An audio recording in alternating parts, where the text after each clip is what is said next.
degrees in Kansas City. It's Monday. It's Johnny Dare, Miss Nikki Pace, T-Bone, Jay Greg, 12 days. 12 days before Seether takes the stage, 7:50, the Monster Energy main stage at ROCKFEST 2016. They played this before for us. Always a great band. Last time I caught them, may have been a year ago. I was down at Memphis in May, and I wandered up and had some friends down there, so wandered up on stage. In fact, I watched them with Zach from Shinedown. And, man, they kill it. I've seen it from Rocklahoma to Kansas City, and they're always a great band, man. They've been through a lot. These guys have really fought their way through a lot of issues in the band, man. Yeah, John Humphrey, the drummer, on the line right now. Not only will he be here for ROCKFEST, but he'll be at Big Dudes the day before. Formed in South Africa in 1999. We first met them in 2002 with their gold-selling debut major label CD, Disclaimer. The band is Seether. Got nothing to say. Got bills to pay. You name every day. When I feel so helpless, I'm falling down. Rise above this hell. Away around now, everything's gonna be fine. Fake it, you're out of direction. Fake it, you don't belong. Stand up, break my bones. Everybody wants what they just can't hold. There's nobody praying for me. From appearances at ROCKFEST, Freakers Ball, and numerous sold-out low-dose shows, the band has built a fiercely loyal fan base here in Kansas City. And on Saturday, May 14th, they return to rock the Monster Energy stage at ROCKFEST 2016. Please welcome Seether drummer John Humphrey. Now I'm reliving my whole damn life, and it's a shame. John Humphrey, welcome to the show, my friend. Hey, man, how you doing? Good, man. I'm glad you got up and took time for us, man. I'm excited. Yes, I am up this morning, man. Seeing my kids off to school. I'm kind of, when I'm home, I'm a bed to early and up early kind of guy. Are you Nashville with Sean or no? No, actually, I'm from Oklahoma, so I live just outside of Oklahoma City area called Edmond, Oklahoma. Been through there, man. We rode through there on motorcycles, stopped in at, and then hit Oklahoma City for the cool little downtown area, where the ballpark is. Yeah, man. You know, downtown's really built up. I mean, you know, this is home for me, and I know, just as you said, a lot of people just kind of pass through here on the highways, the crossroads, you know, so to speak. Because it's too goddamn dangerous to live there. That's why, John. It's too dangerous? Yes. Some of the worst weather I've ever been through in my life was in Oklahoma. And I live in Kansas. Absolutely. And I used to make fun of people on the West Coast. They're like, God, man, how do you live there with the tornadoes? And I'm like, well, how do you live with the earthquakes? At least we get warnings. But now we're having earthquakes too, man. So it's crazy. I wanted to tell you, ask you, who did the album cover for Isolate and Medicate? That was done by our guitar player, Brian Wickman, a man of many talents. That's great. Yeah, our touring guitar player. He was he's been part of the family for a long time, guitar tech for a long time, but he did the art. Sean kind of gave him some ideas, played him some songs before we actually did the album. He played him some demos to give him kind of a feeling or an emotion, and Brian put that together. And you guys, you're ROCKFEST veterans. And now it's funny to think you weren't the original drummer, but you've been there the longest by far. I mean, you got there, 2003? Yeah, man.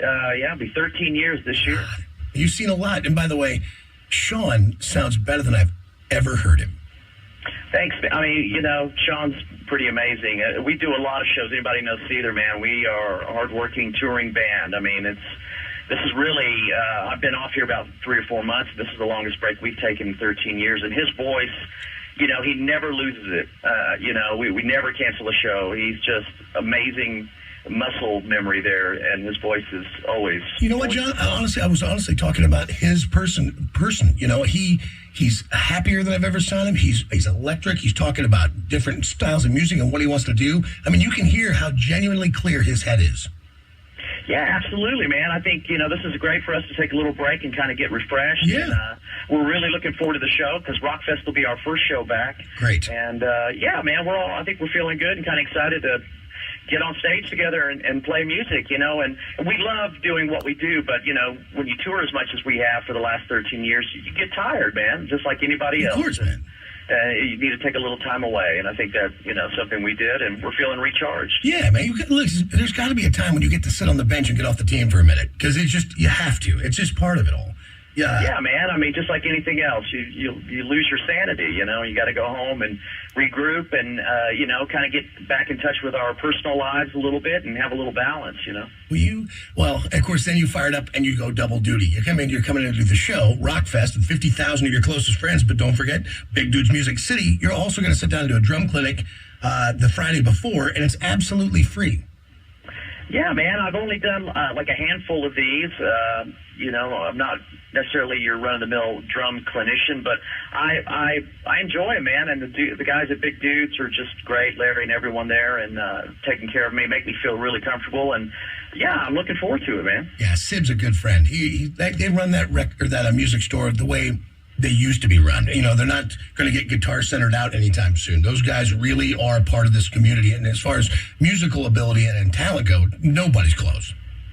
Yeah, man. I mean, that just like you said. I mean, just kind of the last of the independent, music stores, and they're great people, and they're all family up there, and they make me feel like I'm from Kansas City. That I'm kind of part of the family too, and I'm in Oklahoma, and those guys always make me feel great, make me feel right at home. But if you're a drummer, say you're a 14, 15-year-old kid, you're starting your first bands, and you're a huge Seether fan, the idea that you can walk into Big Dudes, it doesn't cost you a bunch of money. You're not trying to rape somebody with some VIP package where you allow them personal time. You just sit down with everybody, play some drums, talk about it, answer questions, and it doesn't cost anybody anything. For a kid who's on a limited budget, I mean, that's as close as you'll ever be to your heroes.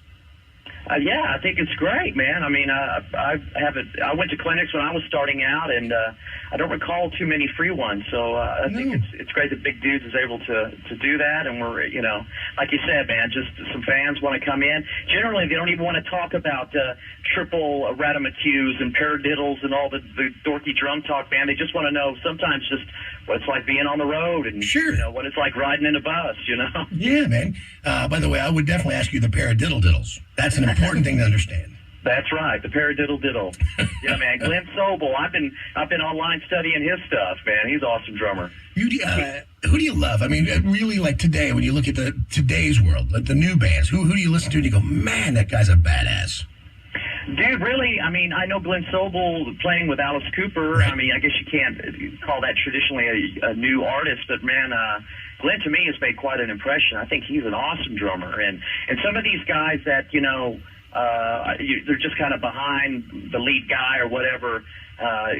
Are really talented drummers, and they kind of do some instruction stuff just online or on YouTube or whatever, and not necessarily just give clinics, but do that, and you really realize the depth of their musicianship and just really how good they are. And Glenn just blows me away, man. I really wasn't familiar with him until recently, and he's an awesome drummer, man.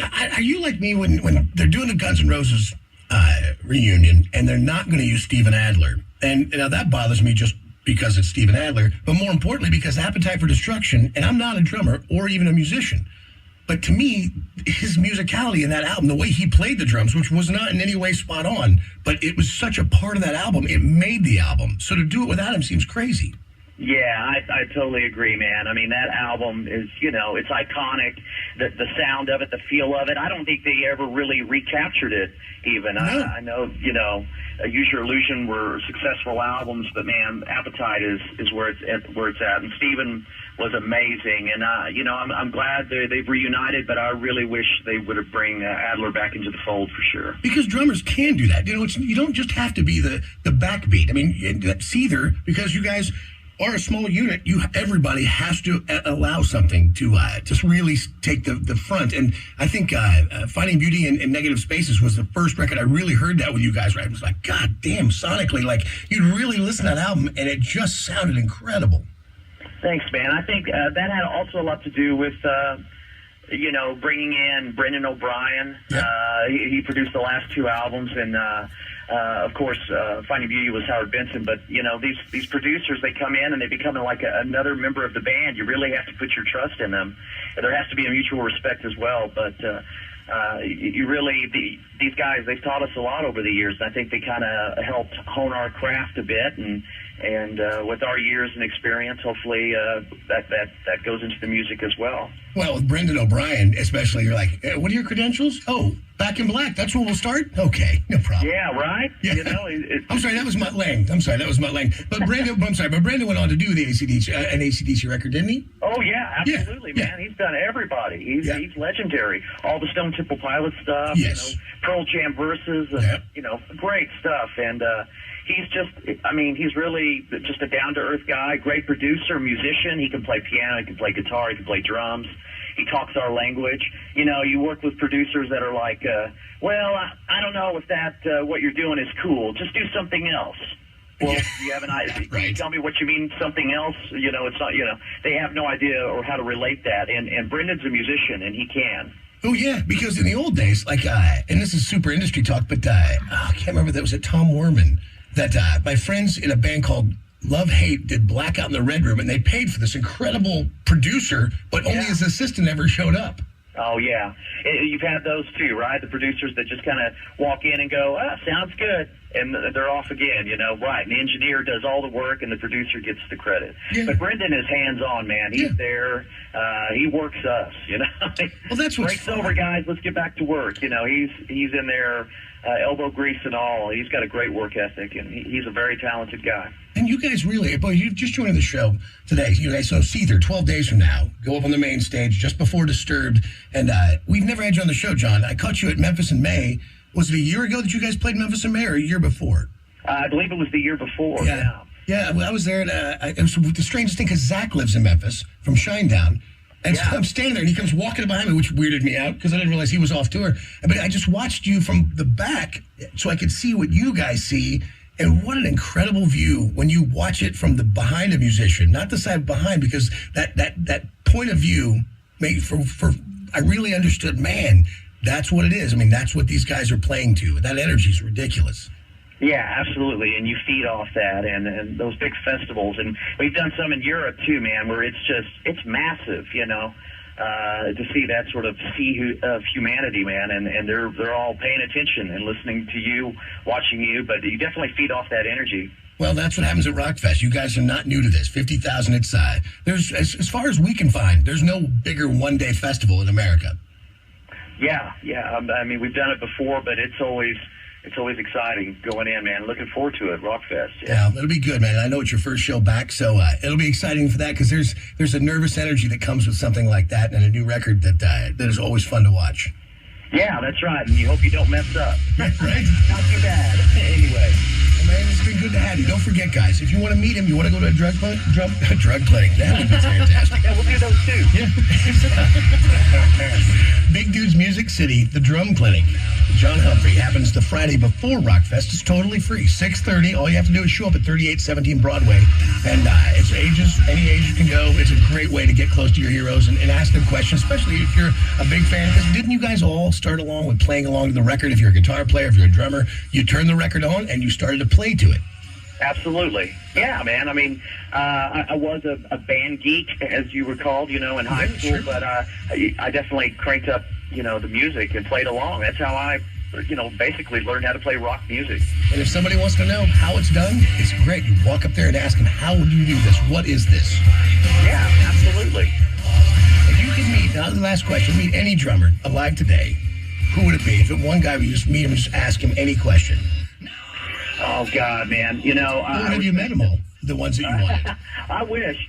I'd love to meet Anton Fig. He was Letterman's drummer for a long time. Ace Frehley's, too. Also, anybody knows me, I'm a big Kiss fan, and he played on stuff with Kiss. And Ace Frehley? Yeah, man, Ace Frehley, legendary drummer, but he's just so versatile, great drummer, and I love to just pick his brain, man, just talk to him. That's great. You know what? You're still a fan. That makes me a fan of yours. I love when somebody's doing it, because you guys have been doing it a long time. You've had a lot of success, and you've played to a lot of people. But it takes a true appreciation for everything to have that love for it, where you still have heroes, and you still love doing it, and it still means something to you. Oh, yeah, absolutely. I mean, this is how it all starts. And that never changes, man. I love music, and I've got my heroes too, you know. Yeah, very good. Look, I'll catch up with you at ROCKFEST. Okay. And again, congratulations on Isolate Medicaid, man. Thank you. Thank you.